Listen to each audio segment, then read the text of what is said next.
मिले टाइम्स में खुशामदीद। देश के अलग अलग हिस्सों से आए दिन ऐसी खबरें सामने आती है जो ये सोचने पर मजबूर कर देती है कि क्या एक खास समुदाय को चुन चुन कर निशाना बनाया जा रहा है। कहीं किसी मुसलमान के घर को अवैध बताकर बुलडोजर चला दिया जाता है, तो कहीं गरीब मुसलमानों की रोजी रोटी पर सीधा हमला किया जाता है। उन्हें डरा धमकाकर रोजगार बंद करने पर मजबूर किया जाता है, कभी प्रशासनिक कार्रवाई के नाम पर तो कभी कानून के बहाने।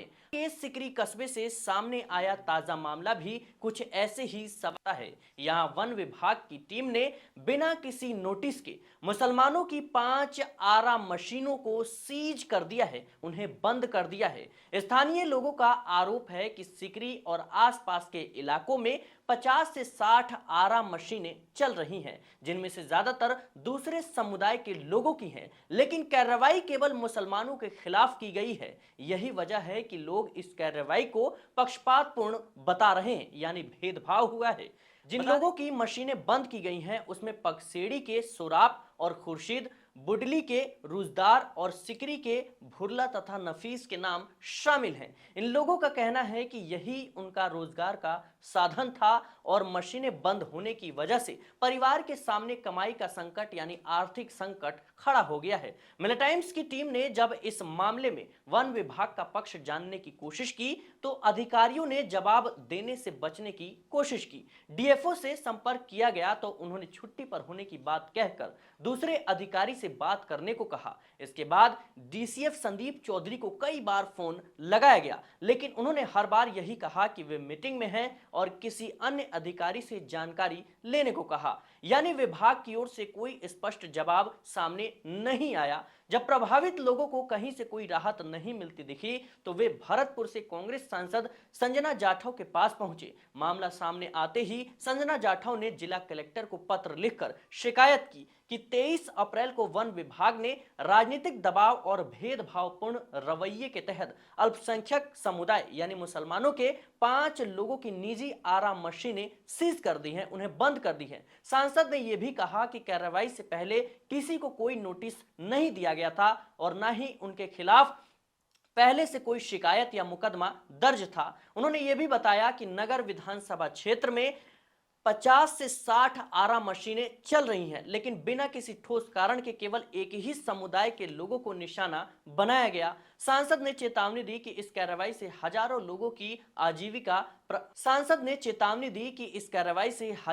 की आजीविका प्रभावित हो सकती है, यानी हजारों लोग बेरोजगार हो सकते हैं और ये लोगों के संवैधानिक अधिकारों का उल्लंघन है। उन्होंने जिला प्रशासन से निष्पक्ष जांच कराने, जिम्मेदार अधिकारियों पर कार्रवाई करने और सीज की गई मशीनों को तुरंत बहाल करने की मांग की। दूसरी ओर दैनिक भास्कर की रिपोर्ट के अनुसार वन विभाग के कर्मचारी रोशन लाल ने दावा किया कि जिन 5 मशीनों को सीज कर दिया गया है वे बिना लाइसेंस के चल रही थी और उनके पास जरूरी दस्तावेज नहीं थे। उन्होंने यह भी बताया कि क्षेत्र में जितनी भी अवैध मशीनें चल रही हैं उन सभी के खिलाफ कार्रवाई की जाएगी। लेकिन सबसे बड़ा सवाल यही है कि यदि क्षेत्र में और भी अवैध मशीनें चल रही हैं तो कार्रवाई की शुरुआत केवल मुसलमानों की मशीनों से ही क्यों की गई? बाकी सभी मशीनों के पास क्या वैध लाइसेंस है?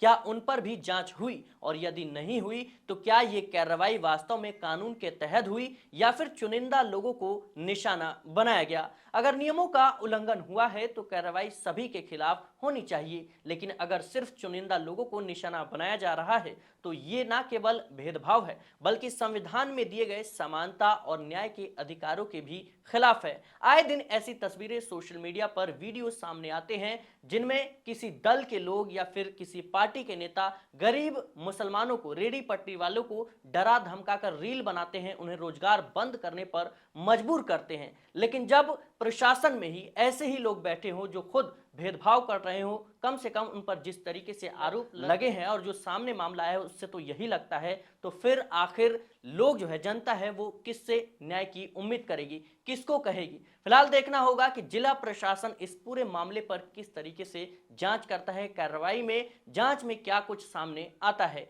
इस रिपोर्ट को लेकर आपकी क्या राय है, कमेंट बॉक्स में जरूर बताएं। देखते रहें मिल्लत टाइम्स।